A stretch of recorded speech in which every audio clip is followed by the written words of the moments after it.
Hello दोस्तों, स्वागत है आपके अपने YouTube channel GK GS exam point पे। तो आज हम लोग मद निषेध सिपाही कछपाल एवं चलन दस्ता सिपाही के लिए यूथ कंपटीशन टाइम्स के द्वारा निकाला गया प्रैक्टिस सेट है। इसमें कुल 21 प्रैक्टिस सेट दिए गए, जिसमें से 15 प्रैक्टिस सेट और 6 प्रीवियस ईयर पेपर दिया गया है। इसमें हम लोग सेट नंबर 1 कर लिए। अगर आप लोगों ने सेट नंबर 1 को नहीं देखे तो इस चैनल पर जाकर देख ले, और इसका PDF आपको जीके जीएस एग्जाम पॉइंट के टेलीग्राम चैनल पे देखने को मिलेगा। चलिए शुरू करते बिना कोई देर के।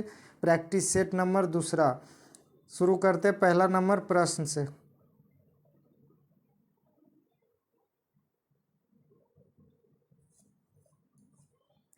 पहला नंबर प्रश्न, पंडित जवाहरलाल नेहरू ने किस तिथि को संविधान सभा में उद्देश्य प्रस्ताव प्रस्तुत किया था? पंडित जवाहरलाल नेहरू ने किस तिथि को संविधान सभा में उद्देश्य प्रस्ताव को प्रस्तुत किया था? तो ए में दिया गया है 13 दिसंबर 1948, बी में दिया गया है 13 दिसंबर 1946, सी में दिया गया है 13 दिसंबर 1949 और डी में दिया गया है 13 दिसंबर 1947।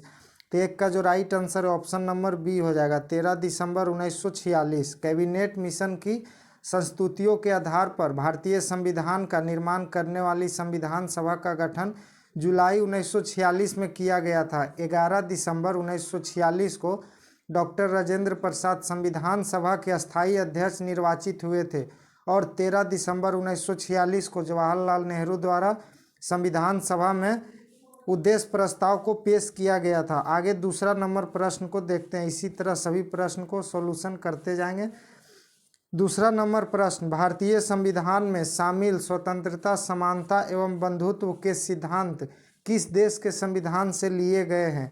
भारतीय संविधान में शामिल स्वतंत्रता, समानता एवं बंधुत्व के सिद्धांत किस देश के संविधान से लिए गए हैं? ए में फ्रांस के संविधान से, बी में आयरलैंड के संविधान से, सी में ब्रिटेन के संविधान से और डी में ऑस्ट्रेलिया के संविधान से।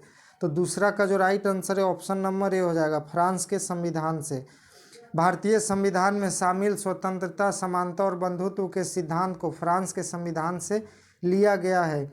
आगे तीसरा नंबर प्रश्न, भारतीय संविधान के किस अनुच्छेद में यह निर्दिष्ट किया गया है कि राज्य ग्राम पंचायतों का संगठन करने के लिए कदम उठाएगा? भारतीय संविधान के किस अनुच्छेद में यह निर्दिष्ट किया गया है कि राज्य ग्राम पंचायतों का संगठन करने के लिए कदम उठाएगा? अनुच्छेद 40 में, अनुच्छेद 41 में, अनुच्छेद 43 में और अनुच्छेद 42 में। तो 3 का जो राइट आंसर है ऑप्शन नंबर ए हो जाएगा, अनुच्छेद 40 में। अनुच्छेद 40 में ग्राम पंचायतों का संगठन है और अनुच्छेद 41 में कुछ दशाओं में काम, शिक्षा और लोक सहायता पाने का अधिकार अनुच्छेद 41 में है और अनुच्छेद 42 में काम की न्याय संगत और मानवोचित दशाओं का तथा प्रस्तुति सहायता का उपबंध अनुच्छेद 42 में किया गया और अनुच्छेद 43 में कर्मकारों के लिए निर्वाह मजदूरी एवं कुटीर उद्योग को प्रोत्साहन करना अनुच्छेद 43 में किया गया है। आगे चौथा नंबर प्रश्न में इनमें से कौन भारत की नागरिकता प्राप्त करने की एक शर्त नहीं है? निम्नलिखित में से कौन भारत की नागरिकता प्राप्त करने की एक शर्त नहीं है? ए में जन्म से नागरिकता, बी में वंश के आधार पर नागरिकता, सी में संपत्ति अधिग्रहण पर नागरिकता और डी में देशीकरण पर नागरिकता। तो चौथा का जो राइट आंसर है ऑप्शन नंबर सी हो जाएगा, संपत्ति अधिग्रहण। नागरिकता अधिनियम कब आया था? नागरिकता अधिनियम 1955 में आया था। नागरिकता प्राप्त करने की 5 शर्तें निम्नलिखित है। जन्म से, देशीकरण, वंशानुगत पंजीकरण और प्राकृतिक एवं क्षेत्र समाविष्ट करने के आधार पर नागरिकता प्राप्त की जा सकती है, जबकि संपत्ति अधिग्रहण से नागरिकता ग्रहण करने का प्रावधान भारतीय संविधान में नहीं है।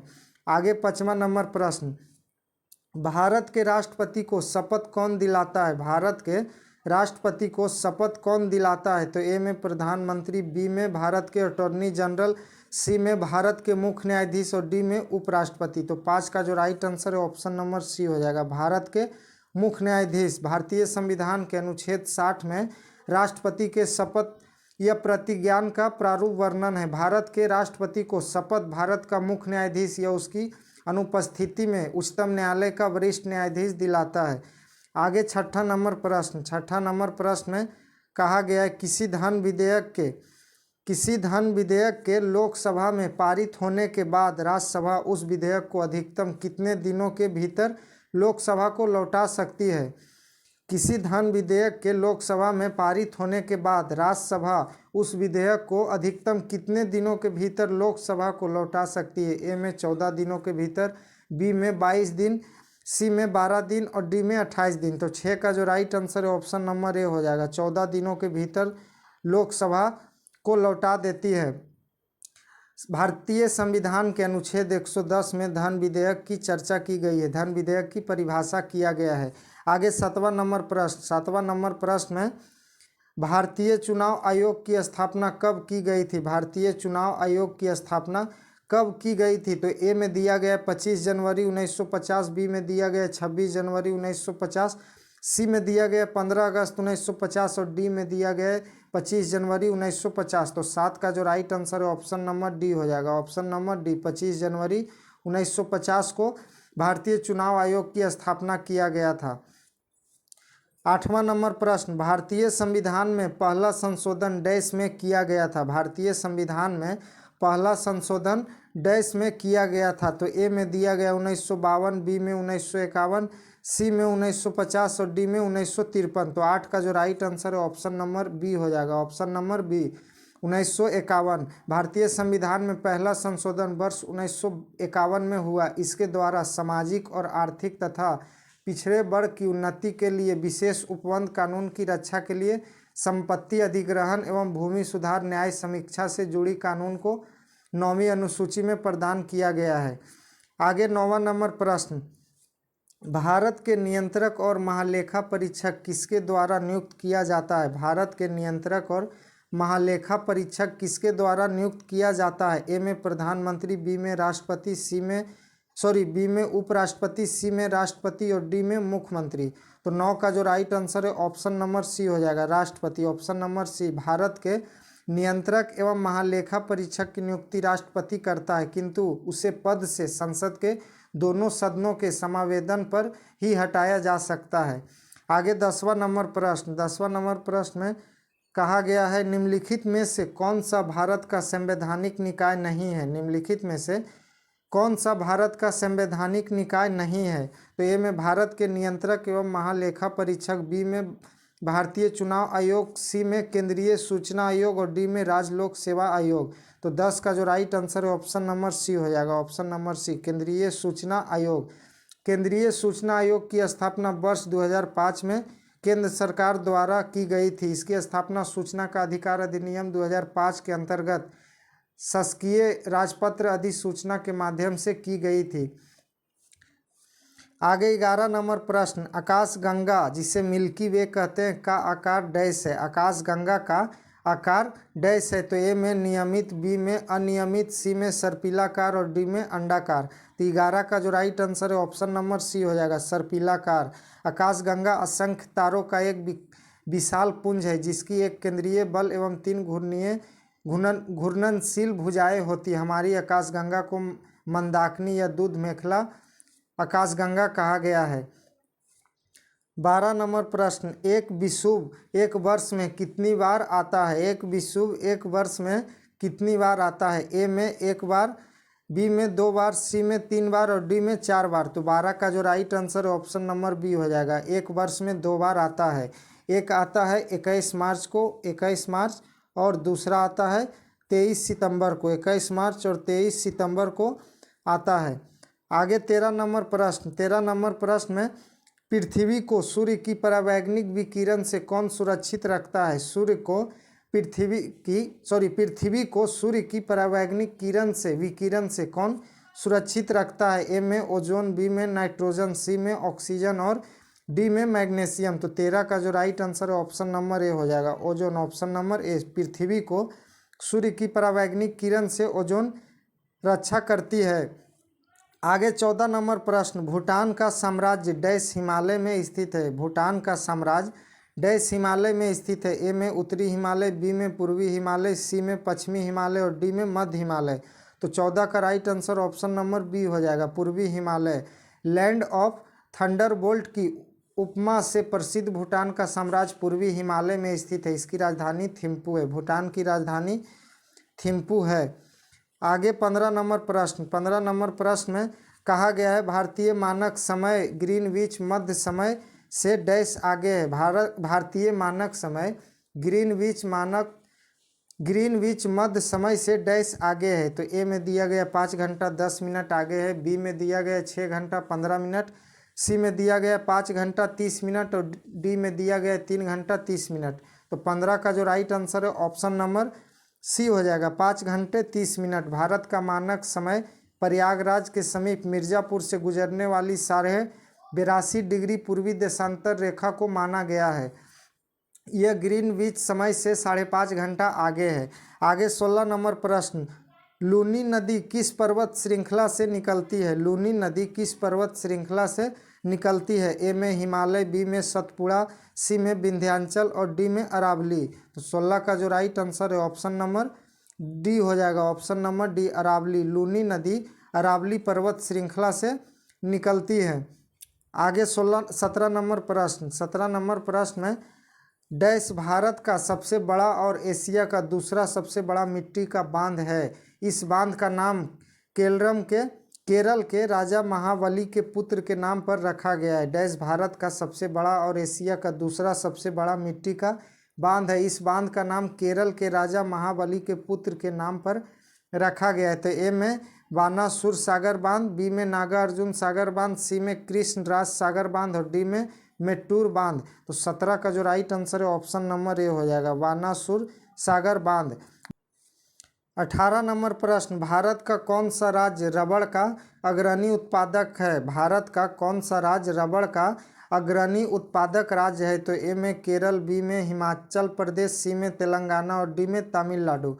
तो 18 का जो राइट आंसर है ऑप्शन नंबर ए हो जाएगा, केरल, ऑप्शन नंबर ए। केरल राज्य में रबड़ का सबसे अधिक उत्पादन होता है। देश में रबर बोर्ड का मुख्यालय भी केरल में ही स्थित है। आगे 19 नंबर प्रश्न, भारत में पाषाणकालीन शिला चित्रकारी कहाँ पाई जाती है? भारत में पाषाणकालीन शिला चित्रकारी कहाँ पाई जाती है? ए में नालंदा, बी में भीमबेटका, सी में एलिफेंटा और डी में बाघ गुफाएं। तो 19 का जो राइट आंसर है ऑप्शन नंबर बी हो जाएगा, Bhimbetka, option number B. Bhimbetka Bharat के मध्य प्रदेश प्रांत के रायसेन जिले में स्थित एक पूरा पाषाणिक आवासीय पूरा स्थल है जहां पर पाषाणकालीन शिला चित्रकारी पाई जाती है। आगे 20 नंबर प्रश्न में कहा गया है जातक कथाएं डैश से संबंधित है। जातक कथाएं डैश से संबंधित है। तो ए में सिख धर्म से, बी में बौद्ध धर्म से, सी में जैन धर्म से और डी में हिंदू धर्म से। तो 20 का जो राइट आंसर है ऑप्शन नंबर बी हो जाएगा, जातक कथाएं बौद्ध धर्म से संबंधित है। जातक कथाएं साहित्य रचनाकार हैं जो गौतम बुद्ध के पिछले जन्मों के बारे में बताता है। आगे 21 नंबर प्रश्न, किस मूल भारतीय राजवंश ने अपने शासकों के चित्र वाले सिक्के जारी किए थे? किस मूल भारतीय राजवंश ने अपने शासकों के चित्र वाले सिक्के जारी किए थे? ए में पेशवा वंश, बी में राष्ट्रकूट वंश, सी में सातवाहन वंश और डी में पांडव वंश। तो 21 का जो राइट आंसर है ऑप्शन नंबर सी हो जाएगा, सातवाहन वंश, ऑप्शन नंबर सी। सातवाहन राजवंश ने अपने शासकों के चित्र वाले सिक्के जारी किए।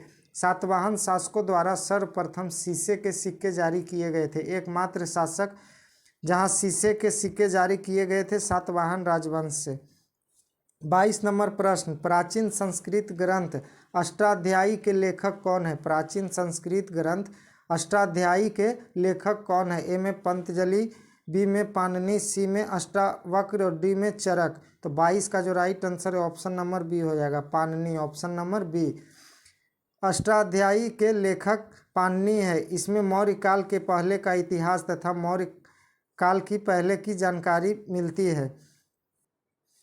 23 नंबर प्रश्न, मोहम्मद गौरी की सेना और पृथ्वीराज चौहान के बीच 2 बार युद्ध हुआ जिसमें डैश की दूसरी लड़ाई पृथ्वीराज चौहान हार गए और उसके राज्य पर कब्जा कर लिया गया। ए में कन्नौज, बी में पानीपत, सी में पलासी और डी में तराइन। तो इस युद्ध का क्या नाम दिया गया था वही पूछा जा रहा है। तो 23 का जो राइट आंसर है option number D, Tarain. Tarain का प्रथम युद्ध 1191 में हुआ था, 1191 में, जिसमें पृथ्वीराज चौहान विजयी हुआ। और तराइन का दूसरा युद्ध 1192 में हुआ था जिसमें पृथ्वीराज चौहान पराजित हुआ था और मोहम्मद गौरी की सेना विजय हुई थी। आगे 24 नंबर प्रश्न में भारतीय इस्लामी शिल्प कला जो कुतुब मीनार एवं अलाई दरवाज़ा जैसे स्मारकों में दृष्टि गोचर है, भारत के किस युग से संबंधित है? तो ए में वैदिक युग, बी में दिल्ली सल्तनत, सी में मुगल युग और डी में आधुनिक भारतीय युग। तो 24 का जो राइट आंसर है ऑप्शन नंबर बी हो जाएगा, दिल्ली सल्तनत युग, ऑप्शन नंबर बी। आगे 25 नंबर प्रश्न में कन्नौज की लड़ाई में शेर शाह सूरी द्वारा हुमायूं को डैश में पराजित किया गया था। कन्नौज की लड़ाई में शेर शाह सूरी द्वारा हुमायूं को डैश में पराजित किया गया था।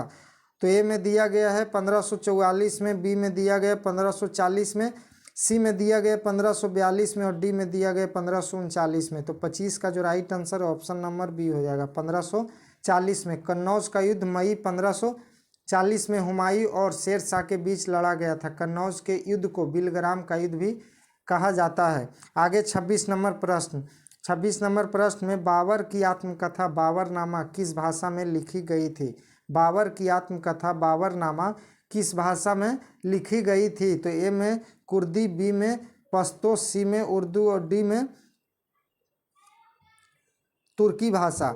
तो 26 का जो राइट आंसर है ऑप्शन नंबर डी हो जाएगा, तुर्की भाषा में, ऑप्शन नंबर डी। मुगल बादशाह बाबर ने अपनी आत्मकथा बाबरनामा की रचना तुर्की भाषा में किए थे। इसमें बाबर ने अपने जीवन की अनेक घटनाओं को विस्तार से लिखा था। आगे 27 नंबर प्रश्न में जब फ्रांसीसी नेतृत्व में फ्रांस ने डैश पर कब्जा कर लिया था तब पहला कर्नाटक युद्ध लड़ा गया था। जब फ्रांसीसी नेतृत्व में फ्रांस ने डैश पर कब्जा कर लिया था तब पहला कर्नाटक युद्ध लड़ा गया था। ए में मद्रास, बी में पांडिचेरी, सी में मुंबई और डी में हैदराबाद। तो 27 का जो राइट आंसर होगा ऑप्शन नंबर ए हो जाएगा, मद्रास, ऑप्शन नंबर ए। कर्नाटक का प्रथम युद्ध 1746 से 48 तक चला था। 46 से 48 तक ऑस्ट्रिया के उत्तराधिकार युद्ध का विस्तार हुआ था। आगे 28 नंबर प्रश्न में सिपाही विद्रोह के दौरान भारत का गवर्नर जनरल कौन था? सिपाही विद्रोह के दौरान भारत का गवर्नर जनरल कौन था पूछा गया है। तो ए में रॉबर्ट क्लाइव, बी में विलियम बेंटिक, सी में वॉरेन हेस्टिंग और डी में लॉर्ड कैनिंग। तो 28 का जो राइट आंसर होगा ऑप्शन नंबर डी हो जाएगा, Lord Canning, option number D. सिपाही विद्रोह के समय भारत का गवर्नर जनरल लॉर्ड कैनिंग था, जो 1857 की क्रांति का प्रतीक चिन्ह की बात की जाए तो कमल का फूल एवं तथा रोटी था। कमल के फूल और रोटी जो 1857 में हुआ था। आगे 29 नंबर प्रश्न में दिल्ली दरबार 1911 के दौरान दिल्ली की आधारशिला इनमें से किसने रखी थी? दिल्ली दरबार 1911 के दौरान दिल्ली की आधारशिला इनमें से किसने रखी थी? ए में हर्बर्ट बेकर, बी में लॉर्ड विलिंगडन और सी में जॉर्ज पंचम और डी में लॉर्ड इरविन। तो 29 का जो राइट आंसर है ऑप्शन नंबर सी हो जाएगा, जॉर्ज पंचम, ऑप्शन नंबर सी। दिल्ली दरबार के दौरान सम्राट जॉर्ज पंचम ने दिल्ली की आधारशिला रखी एवं भारत की राजधानी कलकत्ता से दिल्ली स्थानांतरित करने की घोषणा की थी। 1912 में राजधानी दिल्ली को बनाया गया था। 30 नंबर प्रश्न सहायक गठबंधन 1798 में डैश द्वारा तैयार कर गैर हस्तक्षेप नीति की थी। सहायक गठबंधन 1798 में डैश द्वारा तैयार एक गैर हस्तक्षेप नीति की थी। ए में लॉर्ड इरविन के द्वारा, बी में लॉर्ड बैंकिंग के द्वारा, सी में लॉर्ड वेलेस्ली के द्वारा और डी में लॉर्ड कॉर्नवालिस के द्वारा। 30 का जो right answer option number C हो जाएगा, option number C, Lord Wellesley. भारतीय उपमहाद्वीप में लॉर्ड वेलेस्ली ने भारत में अंग्रेजी राज्य के विस्तार के लिए सहायक संधि का प्रयोग किया था। आगे 31 नंबर प्रश्न में कहा गया है उत्पादन हेतु कच्चा माल और नकदी इसके अंतर्गत वर्गीकृत किए जाते हैं। उत्पादन हेतु कच्चा माल और नकदी इसके अंतर्गत वर्गीकृत किए जाते हैं। ए में भौतिक पूंजी, बी में कार्यशील पूंजी, सी में स्थिर पूंजी और डी में मानव पूंजी। तो 31 का जो राइट आंसर है ऑप्शन नंबर बी हो जाएगा, कार्यशील पूंजी, ऑप्शन नंबर बी। कार्यशील पूंजी व्यवसाय के दैनिक क्रियाकलापों को पूरा करने के लिए आवश्यक पूंजी है जिसका उपयोग वस्तुओं के उत्पादन के लिए किया जाता है।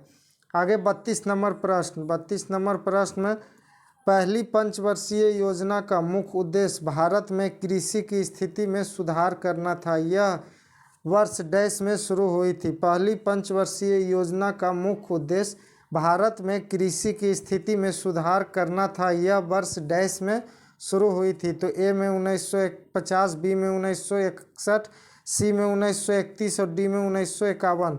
तो 32 का right answer option number D हो जाएगा। Option number D. पहली पंचवर्षीय योजना की शुरुआत 1951 से 1956 तक चली थी। यह योजना हेराल्ड डोमल मॉडल पर आधारित थी। इस योजना का मुख्य उद्देश्य कृषि क्षेत्र था, जिसके अंतर्गत बांध एवं सिंचाई मुख्य बिंदु थे।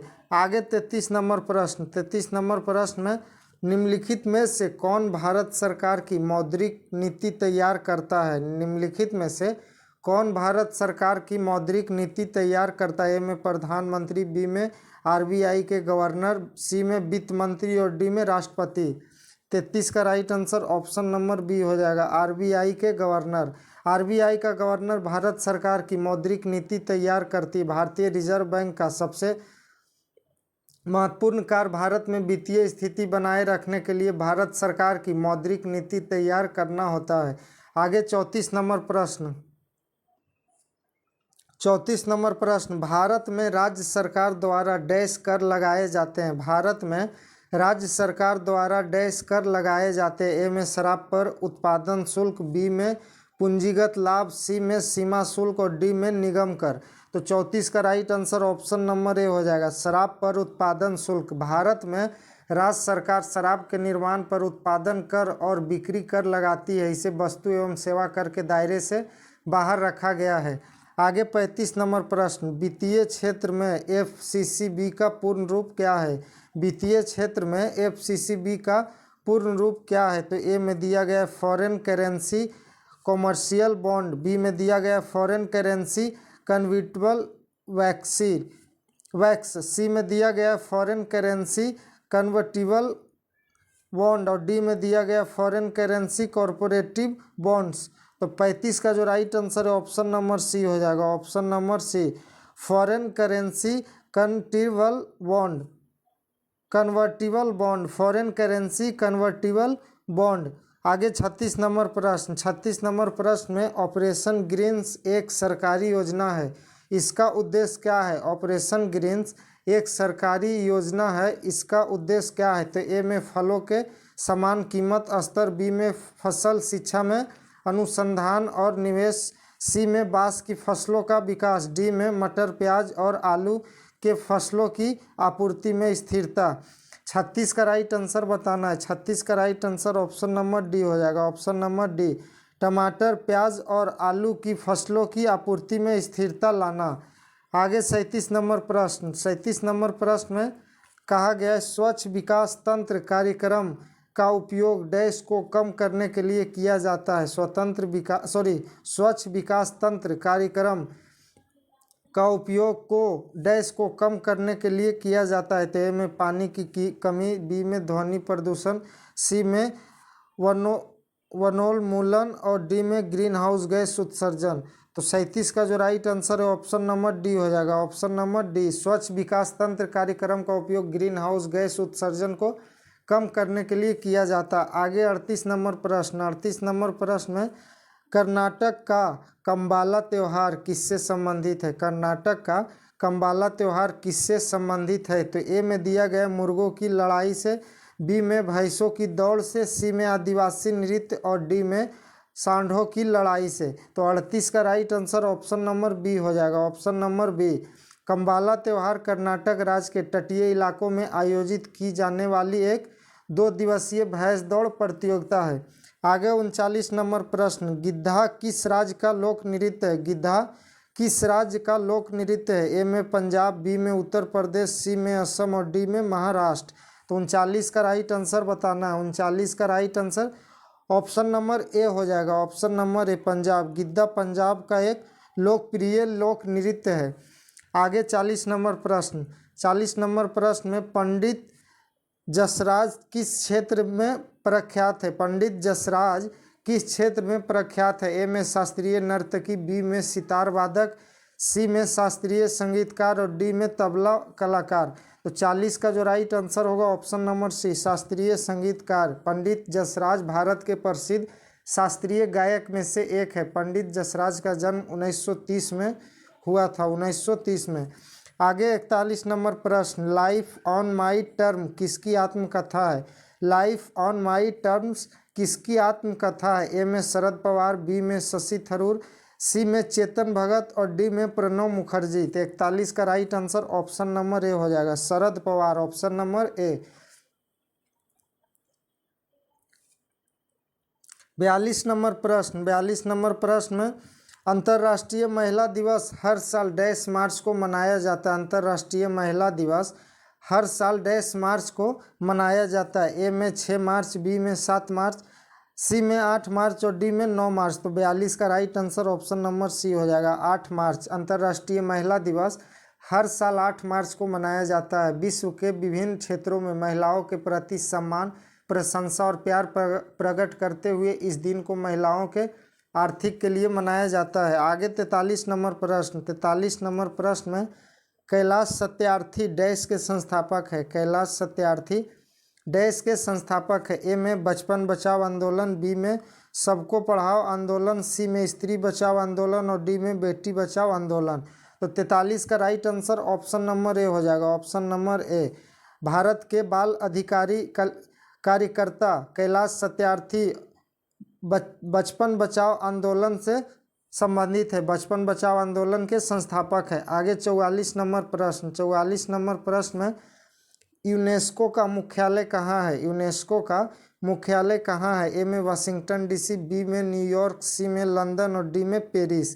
तो 44 का जो राइट आंसर है ऑप्शन नंबर डी हो जाएगा, पेरिस फ्रांस में। यूनेस्को संयुक्त राष्ट्र की एक विशेष एजेंसी है जिसका गठन वर्ष 1945 में किया गया है, वर्ष 1945 में हुआ था। इसका मुख्यालय पेरिस फ्रांस में स्थित है। वर्तमान में यूनेस्को के 193 सदस्य देश इसमें शामिल है।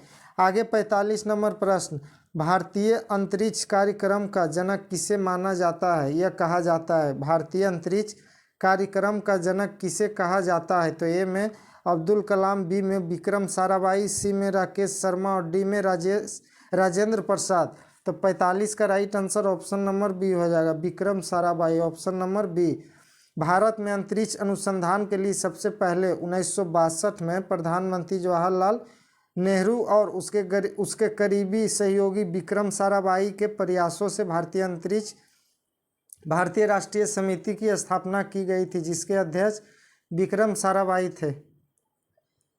46 नंबर प्रश्न, निम्नलिखित में से कौन जमीन से हवा में मार करने वाली मिसाइल है? निम्नलिखित में से कौन जमीन से हवा में मार करने वाली मिसाइल है? तो ए में दिया गया है ब्रह्मोस, बी में त्रिशूल, सी में K-15 सागरिका और डी में अग्नि। तो 46 का right answer option number B हो जाएगा, त्रिशूल, ऑप्शन नंबर बी, त्रिशूल कम दूरी का जमीन से हवा में मार करने वाला प्रक्षेप पात्र है। इसका मारक क्षमता 500 मीटर से 9 किलोमीटर तक है, 500 मीटर से 9 किलोमीटर तक इसकी क्षमता है। आगे 47 नंबर प्रश्न, कंप्यूटर के संदर्भ में वेटवेयर क्या होता है? कंप्यूटर के संदर्भ में वेटवेयर क्या होता है? ए में कंप्यूटर प्रोग्राम, बी में सर्किटरी, सी में मानव मस्तिष्क और डी में रासायनिक संग्रहण यंत्र। तो 47 का जो राइट आंसर है ऑप्शन नंबर सी हो जाएगा, मानव मस्तिष्क। कंप्यूटर के संदर्भ में वेटवेयर को मानव मस्तिष्क कहा जाता है। यह एक जैविक कंप्यूटर है जिसका निर्माण जीवित न्यूरॉन्स की सहायता से किया जाता है। आगे 48 नंबर प्रश्न, 48 नंबर प्रश्न में एक पेटाबाइट 1024 डैश के बराबर होता है। एक पेटाबाइट 1024 डैश के बराबर होता है। ए में दिया गया है गीगाबाइट्स, बी में जेकाबाइट्स, सी में टेराबाइट्स और डी में एक्साबाइट। तो 48 का जो राइट आंसर है ऑप्शन नंबर सी हो जाएगा, टेराबाइट्स। 49 नंबर प्रश्न, प्रोसेस्ड डेटा को डैश के रूप में जाना जाता है। प्रोसेस्ड डेटा को डैश के रूप में जाना जाता है। तो 49 का राइट आंसर बताना है। ए में दिया गया है डेटा, बी में दिया गया है जानकारी, सी में दिया गया है ज्ञान और डी में दिया गया विश्लेषण। तो 49 का right answer option number B हो जाएगा, जानकारी, ऑप्शन नंबर बी। 50 नंबर प्रश्न में यूडीपी क्या है, यूडीपी क्या है? तो 50 का राइट आंसर बताना है। तो 50 का right answer option number B हो जाएगा, ऑप्शन नंबर बी, कनेक्शन रहित प्रोटोकॉल, यूडीपी कनेक्शन रहित प्रोटोकॉल। 51 नंबर प्रश्न में दाब मापने के लिए एसआई इकाई क्या है? दाब मापने के लिए एसआई इकाई क्या है? ए में एम्पियर, बी में पास्कल, सी में कैंडेला और डी में केल्विन। तो 51 का जो राइट आंसर है ऑप्शन नंबर बी हो जाएगा, ऑप्शन नंबर बी, पास्कल। आगे 52 नंबर प्रश्न, बहुत उच्च तापमान को मापने के लिए किस उपकरण का उपयोग किया जाता है? बताइए, बहुत उच्च तापमान को मापने के लिए किस उपकरण का उपयोग किया जाता है? ए में फेदोमीटर, बी में मैनोमीटर, सी में सेलिनोमीटर और डी में पायरोमीटर। तो 52 का जो राइट आंसर है ऑप्शन नंबर डी हो जाएगा, pyrometer, option number D, pyrometer उच्च तापमान मापने के लिए प्रयोग में लाया जाता है। पायरोमीटर यह पूर्ण विकिरण उत्तर मापी की सहायता से अत्यधिक उच्च तापों की माप की जाती है। आगे 53 नंबर प्रश्न में कहा गया है, निम्नलिखित भौतिक मात्राओं में से कौन सी एक अदिश राशि है? निम्नलिखित भौतिक मात्राओं में से कौन सी एक अदिश राशि है? ए में भार, बी में आवेग, सी में यंग का मापांक और डी में त्वरण। तो 53 का right answer option number C हो जाएगा, ऑप्शन नंबर सी, यंग का मापांक। आगे 54 नंबर प्रश्न, एक तोप का गोला दागा गया है, इस गोले की गति डैश का एक उदाहरण है। एक तोप का गोला दागा गया है, इस गोले की गति डैश का एक उदाहरण है। ए में सरल रेखीय गति, बी में प्रक्षेप्य गति, सी में अतिपर्वलीय गति और डी में क्षैतिज गति। तो 54 का जो राइट आंसर है ऑप्शन नंबर बी हो जाएगा, प्रक्षेप्य गति, ऑप्शन नंबर बी। आगे 55 नंबर प्रश्न में टीवी रिमोट कंट्रोल डैश के सिद्धांत पर कार्य करता है। टीवी रिमोट कंट्रोल डैश के सिद्धांत पर कार्य करता है। ए में अल्ट्रासोनिक तरंग, बी में लेजर तकनीक, सी में ब्लूटूथ तकनीक और डी में इंफ्रारेड तरंग। तो 55 का जो राइट आंसर है ऑप्शन नंबर डी हो जाएगा, इंफ्रारेड तरंगे।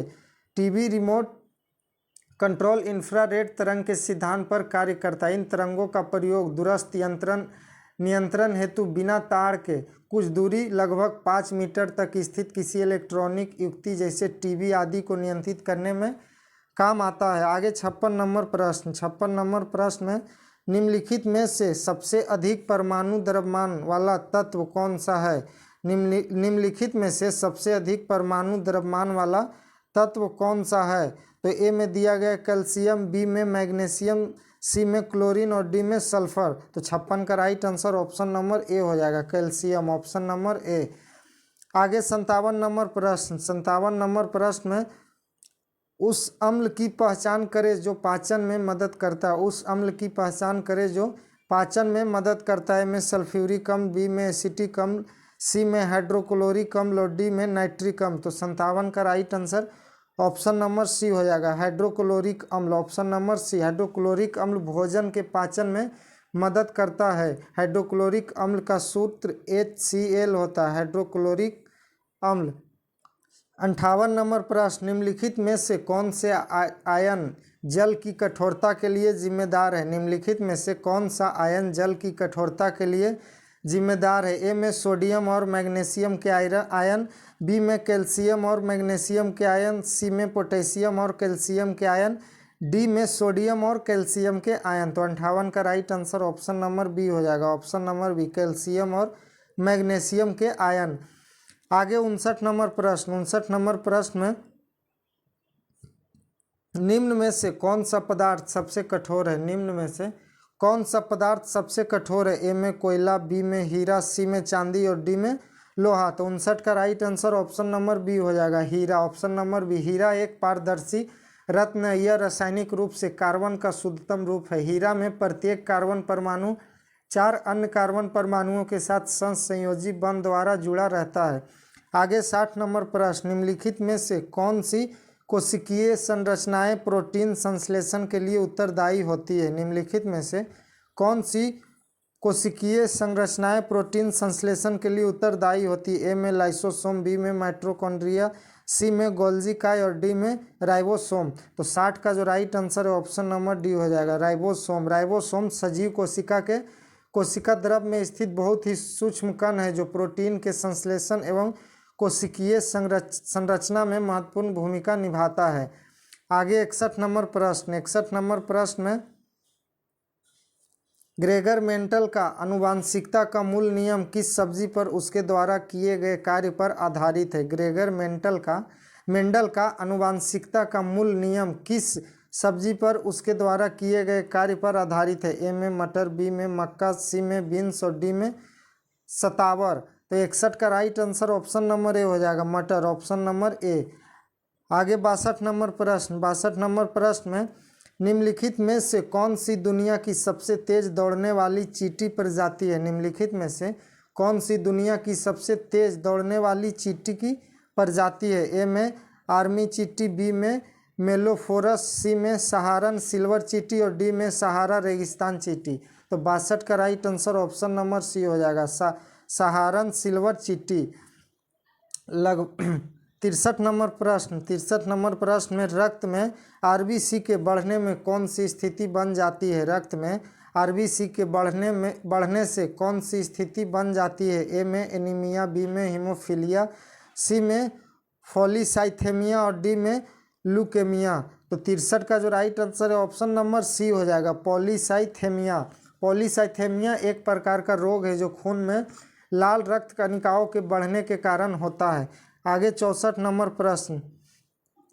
नंबर प्रश्न में खाद्य श्रृंखला के किस स्तर में मिलीपीड, स्प्रिंगेटल, वुडलाइस, गोबर मक्खियाँ और घोंघा शामिल होते हैं जो मृत या सड़ने वाले पादपों या जंतुओं से पोषण प्राप्त करते हैं? तो ए में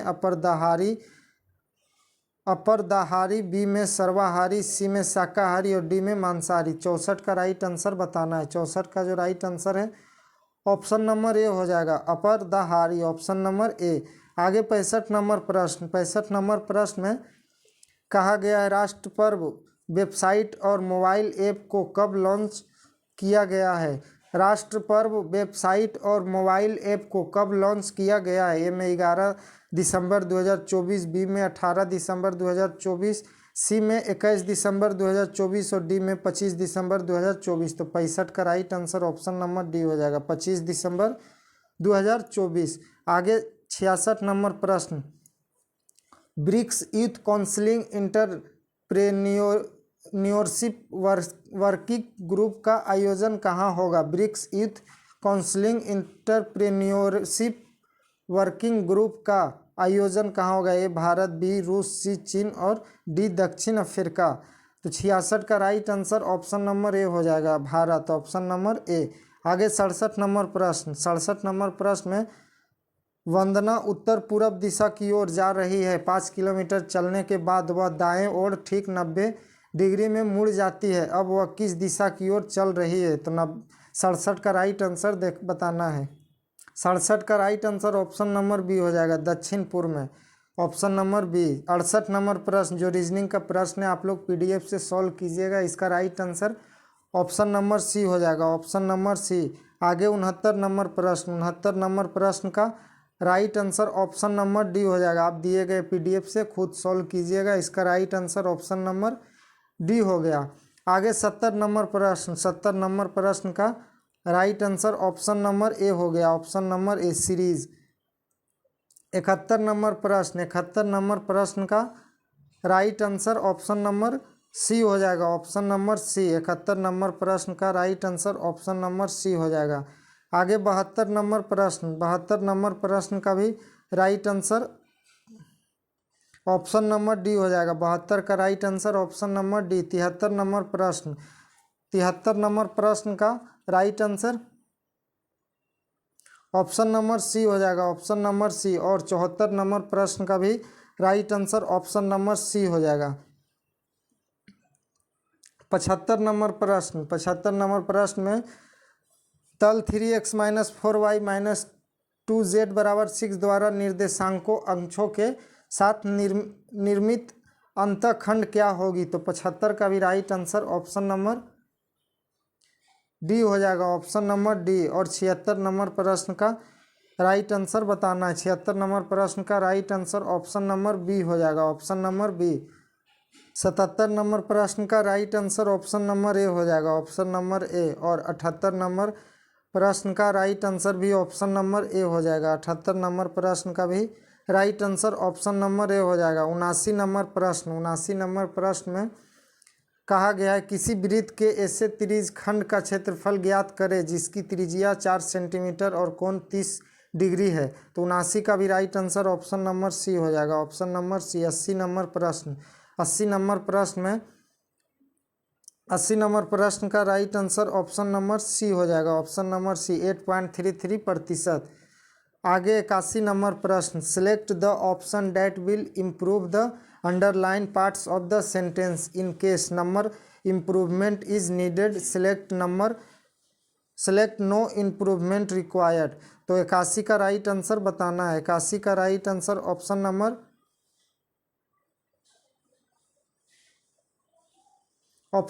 ए हो जाएगा, ऑप्शन नंबर ए। 82 नंबर प्रश्न में एंटोनिम बताना है। Select the most appropriate antonym of the given words. Betterment का एंटोनिम क्या होगा? बेटरमेंट का मतलब होता है सुधार या उन्नति। तो इसका right answer option number B हो जाएगा, डेटेरियोरेशन इसका मतलब क्षय या खराबी। आगे 83 नंबर प्रश्न में कहा गया है select the option that will improve the underline parts of the given sentence in case no improvement is needed, select no improvement. Although he got the message he rushed home. 83 का जो right answer है option number B हो जाएगा, as soon as, option number B. Although के जगह as soon as होगा। आगे 84 number प्रश्न में select the option that can be used as a one word substitution for the given group of words, a types of substance और material that burn very quickly. तो 84 का right answer बताना है। 84 का right answer option number D हो जाएगा, inflammable. आगे 85 number प्रश्न में select the option that can be use as a one word substitution for given group of words, a place और route to be follow on a journey. तो 85 का right answer बताना है। 85 का right answer option number A हो जाएगा, option number ए, आइसनरी, यात्रा या कार्यक्रम। आगे 86 नंबर प्रश्न का भी right answer option number A हो जाएगा, if I will meet. 87 number प्रश्न में एंटोनिम बताना है। Antonym select the most appropriate antonym of the given word. Volatile का एंटोनिम बताना है। तो 87 का राइट आंसर जो होगा ऑप्शन नंबर डी हो जाएगा, सर्टेन, ऑप्शन नंबर डी। आगे 88 नंबर प्रश्न select the incorrectly spelled word बताना है। तो 88 का जो राइट आंसर है ऑप्शन नंबर बी हो जाएगा, occurrence, option number B. 89 number प्रश्न का right answer option number D हो जाएगा, option number D, could not went. 90 number प्रश्न the following sentence has been split into 4 segments. Identify the segment that content as grammatical error. The nature channel give a lots of interesting information on wildlife. तो 90 का जो right answer है option number A हो जाएगा, एक part A में error है। आगे 91 नंबर प्रश्न अस्पृश्य का विलोम शब्द क्या होगा? अस्पृश्य का विलोम शब्द क्या होगा? तो 91 का जो राइट आंसर है ऑप्शन नंबर डी हो जाएगा, अस्पृश्य, ऑप्शन नंबर डी हो जाएगा। 92 नंबर प्रश्न दर्शिका शब्द में प्रत्यय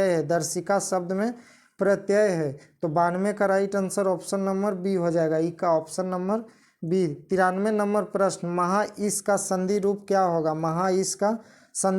होगा? तो 93 का right answer option number C हो जाएगा, महेश, ऑप्शन नंबर सी।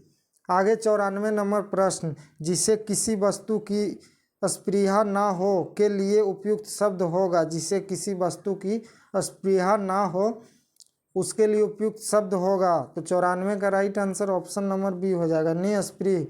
आगे 95 नंबर प्रश्न, गुरु के समीप रहकर शिक्षा ग्रहण करने वाला के लिए एक शब्द। गुरु के समीप रहकर शिक्षा ग्रहण करने वाला के लिए एक शब्द होगा। 95 का right answer option number C, अंत्यवादी। 96 नंबर प्रश्न, 96 नंबर प्रश्न में अन्न और अन्न शब्द मुख युग्म के सही अर्थ भेद का चयन कीजिए। 96 का राइट आंसर ऑप्शन नंबर 2 हो जाएगा।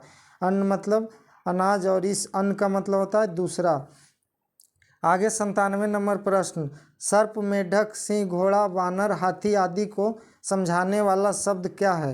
तो 97 का right answer option number C हो जाएगा, ऑप्शन नंबर सी, हरि हो जाएगा, Hari, option number C. 98 number प्रश्न, 98 नंबर प्रश्न में अक्ष का अनेकार्थी बताइए। अक्ष का अनेकार्थी शब्द बताना है। तो 98 का right answer option number A हो जाएगा, धुरी, ऑप्शन नंबर ए।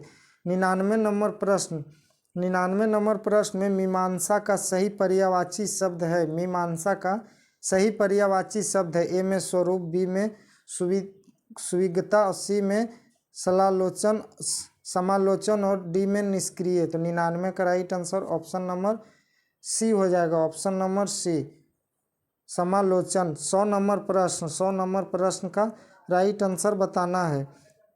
आए थे हरि भजन को ओटन लगे कपास, कहावत का अर्थ कौन से विकल्प में बताया है।